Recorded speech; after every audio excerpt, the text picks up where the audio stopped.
Hey everyone, welcome to Buzzing About Romance, a quick shot of romance. I am Becky, and I am joined for this episode by Carolina. Hi, Carolina. Hey, Becky. So on this episode of A Quick Shot of Romance, Carolina and I are reviewing Irresistibly Wild by J Saman. This is book 3 in her Irresistibly Yours series. And available in Kindle Unlimited.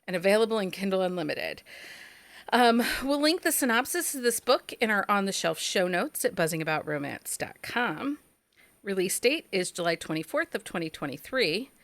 Tropes: forbidden, it's teacher-student. One-night stand, meet cute, single dad, guardian. Fake relationship, age gap. I guess it's professor-student. And close proximity, coworkers. Did I miss anything? No.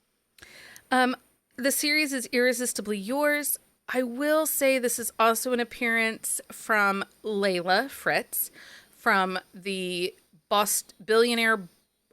Boston Billionaires. Yeah. Something like that. I don't know, the Abbott Fritz series, the Doctor series. This is a series of standalones. Put out percentage on this is 5%. If you listen to the audiobook, it is Lee Samuels and Lucy Rivers. Is there a third act breakup? There is not.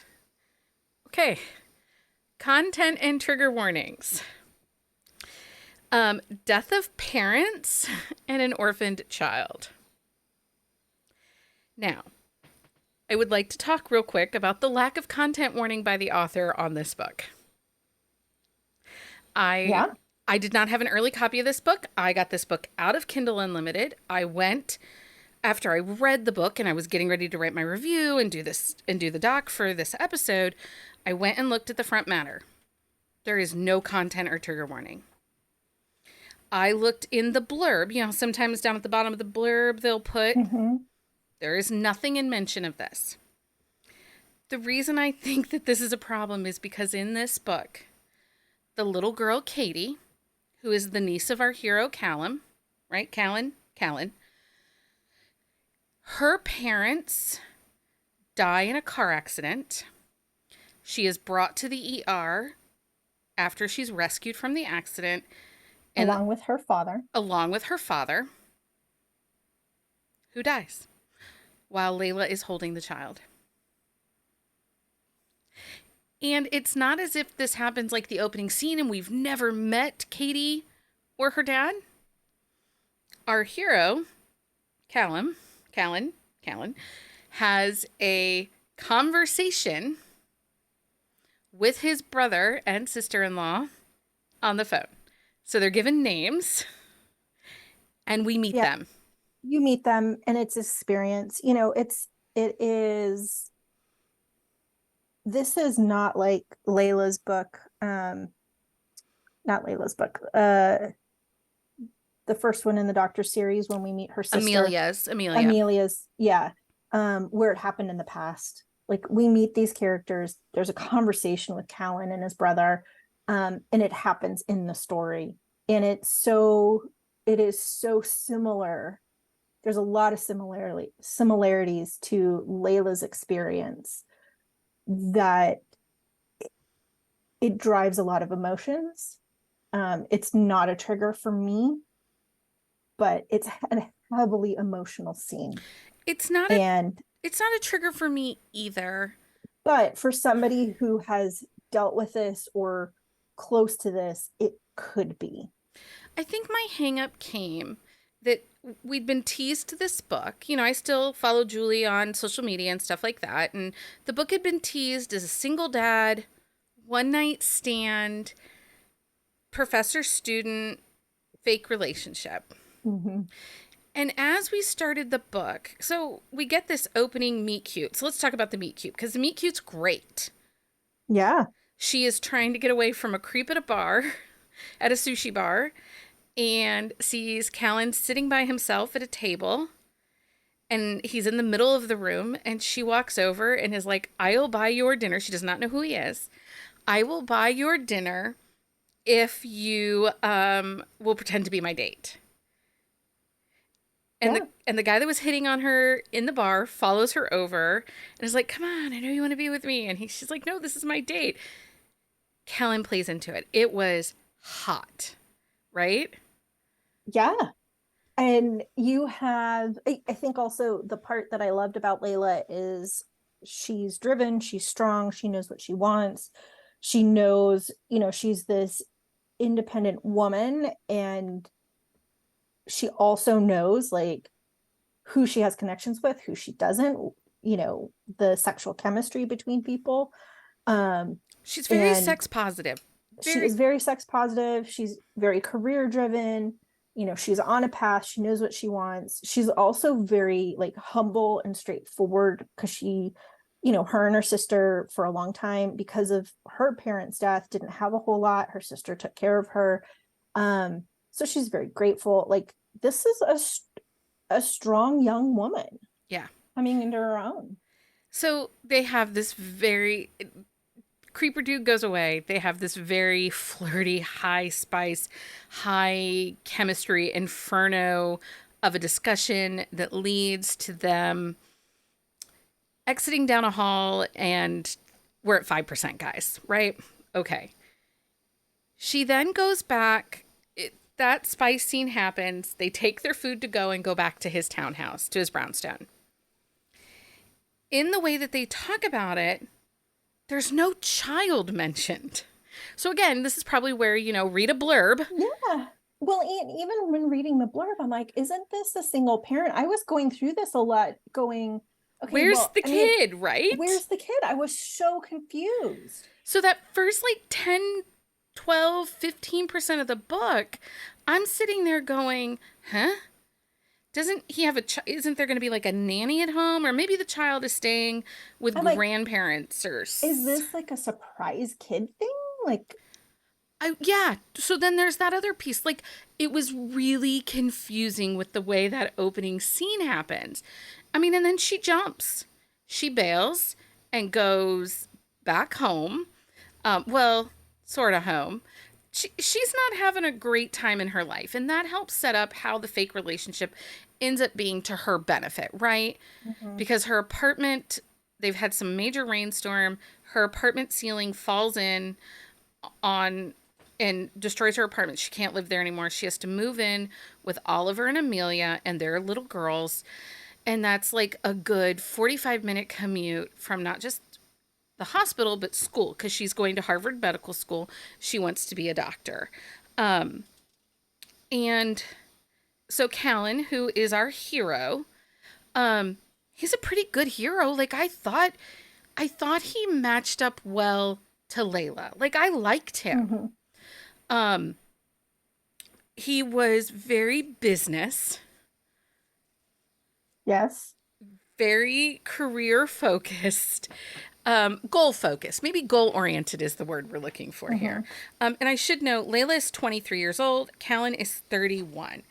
Now, I know that this is supposed to play into the series, that these 5 books of this series are all former boy band members that are no longer in a boy band, right? Correct. I don't get the connection. Like, I don't know why they have to be in a boy band, because he's a doctor. The previous hero, I think, was a musician still in the series. And the first hero in the series, he owns a conglomerate fashion house. Well, I mean... Why can't you just say they're friends? Friends? Well, I think that ties into the whole connection that they have. The restaurant that he went to, he tries to find a quiet table in the back because he gets recognized a lot and he's famous. And I mean, there's things that drip in through the story. It's a choice that the author made that, we probably didn't need it. Like, I don't think it added anything to the story. It just felt off from her previous books and series. Well, it's kind of like the Die Hard test. Is it a Christmas book? Is it a not Christmas book? Like, right. This, you could do the Die Hard test on the respect on your past boy band. It could be anything. They could have been past like firefighters. They could have been past, right. Like, insert career They here. used to Like go to summer camp together. they used to go to summer camp together. Like I think that was, it just brought the amount of fame Yeah, for them. it just felt off. I don't know. It didn't fit in. Part of the reason I bring Unless something is coming, like unless she has some big moment for all like this, yeah, like some kind of like reunion or later in the something. series that happens, Yeah, that like because the band has a breakup because their manager passes away, which is also a catalyst for him to become a doctor. right. Like you have those moments. Yeah, so but in the other piece that this happens for Layla is Callan is helping out Harvard Medical School by taking over the last of a summer seminar because his mentor, former family friend and neighbor, died unexpectedly. And this is where a plot hole comes in a little bit. So we know that Layla is who did CPR and tries to save the professor when he dropped dead of the heart attack, right? But he's also Callan's. It's mentioned, but then there's nothing else. It Yeah. just okay. Thanks for telling us. Like it's like when my kid, no offense, like my kids were little and they used to play Minecraft and they'd come in and tell me all about the Minecraft scenario. And you listen and you're like, awesome. Okay, great, thanks. And they I, leave. well, and I think it's because it sets up because he isn't a teacher. They need somebody short term, and the only reason he does it was because this was his mentor. Otherwise, he wouldn't.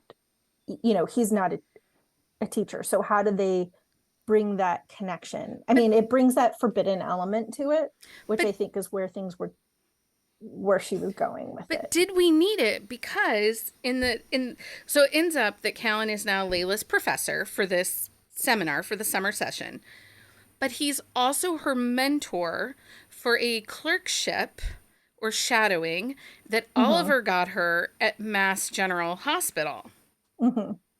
And so the forbidden comes because now he's like also her boss.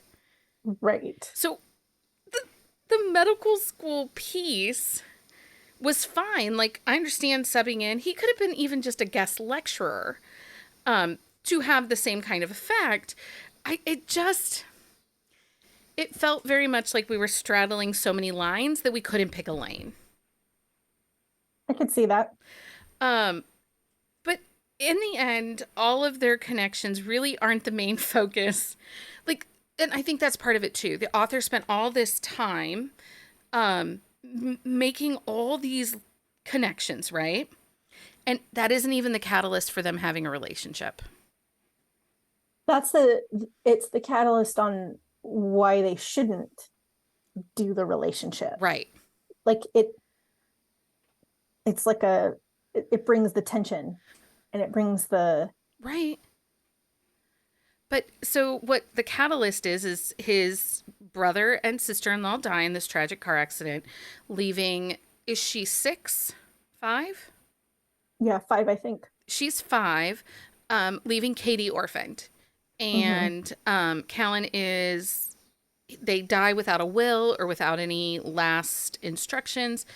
And Callan takes her in, but then come to find out his sister-in-law's parents are fighting it also for financial guardianship and custody of Katie. And in an effort to look like a more stable household, he asks Layla to move in and be his fiance, so that it for 90 days until all of this custody stuff is settled, so that Katie can stay with him because he is Yes, and her the the grandparents of the parents of Katie's mother are kind of estranged, so they don't see her. He doesn't think it's a good choice that they go. She moves away from everything that she's known from her school and all of that. And because Layla was there with her, um, at the hospital, plus she's met her a couple times, and they build a connection. that he feels like she's a good choice. They have some chemistry. He also knows that she needs a place closer to school. So he kind of makes this pitch on, hey, this is what it would be. This is what it would be like, be that. Yeah. And then you would need to live in the house with us too. Right. And Layla tries very hard to put some very clear boundaries because she is worried that she could fall not just for Callan, but for Katie. And this is temporary, right? And I will say, I do give props to the author because she could have relied on her fandom of the Doctor series to read this book and push it, had she just like put cameo after cameo after cameo in it. But she really didn't. She limited it kind of small. And it was this was Layla's story. Like, this was not an extended epilogue of the Bostons. This was Layla's story, which is commendable because sometimes in these second gen books or next carryover gens, sometimes we get where it doesn't always feel like it's that character story. It's more of a catch-up. It almost becomes a fan service book. And I don't think this really stands alone as Layla's book, who happens to be like a second gen from this other series. And for you still get, like, as a fan of those books, you still get those moments with the matriarch Octavia. You still get Amelia and Stella and Oliver. You get a little bit of Oliver. So you get those moments, but I really appreciate that she limited it to them, that you don't get every single one of the brothers, and it doesn't become overwhelming. Yeah. I did like that this story stood completely as its own story. It did not feel like a fan service. Because, admit it, when we left the Boston series, we all could not wait for Layla's story. We're like, we need Layla's story. When's Layla coming? Right. So, overall, I think this was a good story. There were a couple of other things that I didn't quite understand. I did understand why Layla had her tongue pierced. Mm-hmm. Like, that felt like something Layla would do, right? Mm-hmm. But sometime between her one night stand and going to the beach with Katie and Callan, sometime in a space of time, she got her nipples pierced.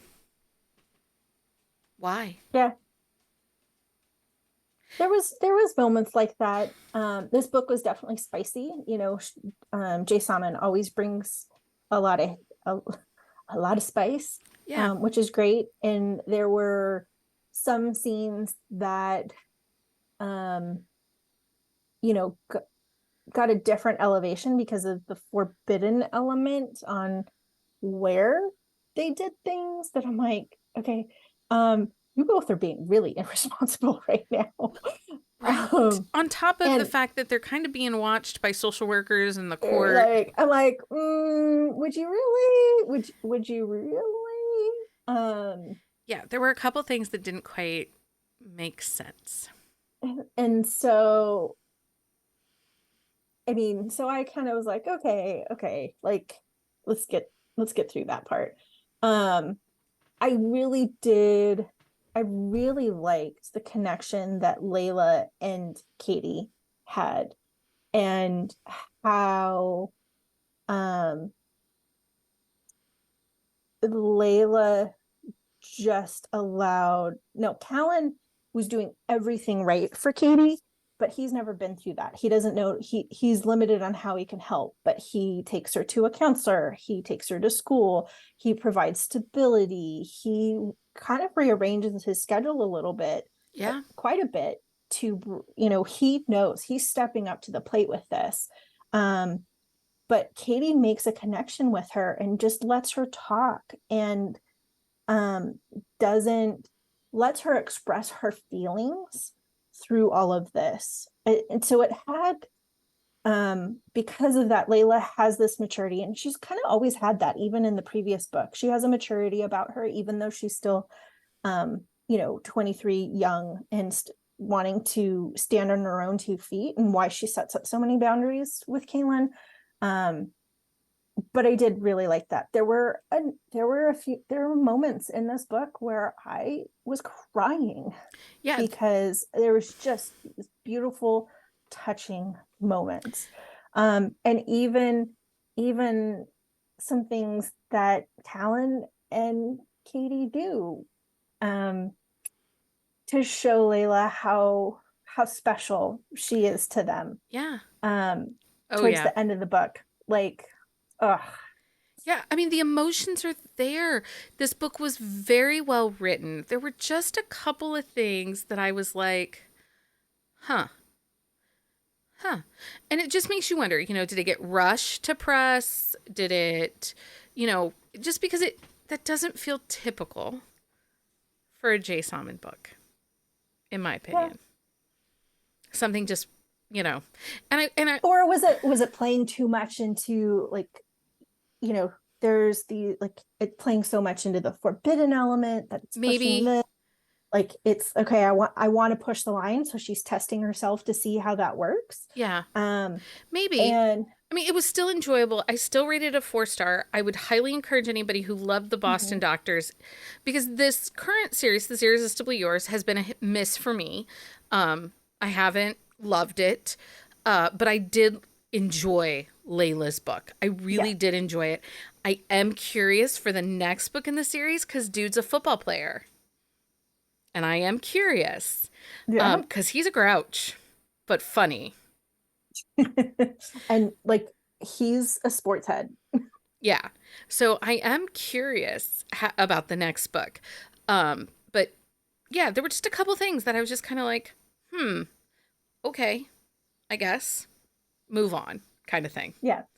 I would recommend people read it too. Yeah. I rated a 4-star. I would, especially if you've read the Doctor series. I think you will be happy with Layla's character and happy with how things go. Yeah. If you have a book you think we should do for a quick shot of romance, send us an email to thebees@bookcaseandcoffee.com. Carolina, thank you so much for hanging out with me and talking about Irresistibly Wild. Yeah. Thanks for having me. Of course. Until next time, everyone. Happy reading. Find us on Instagram at buzzingaboutromance or on Twitter at buzzingromance. If you like the podcast, please leave a review. If you'd like to support us directly, join the Bookcase and Coffee Patreon and receive exclusive content only available to Patreon members. Check out bookcaseandcoffee.com for our on-the-shelf show notes.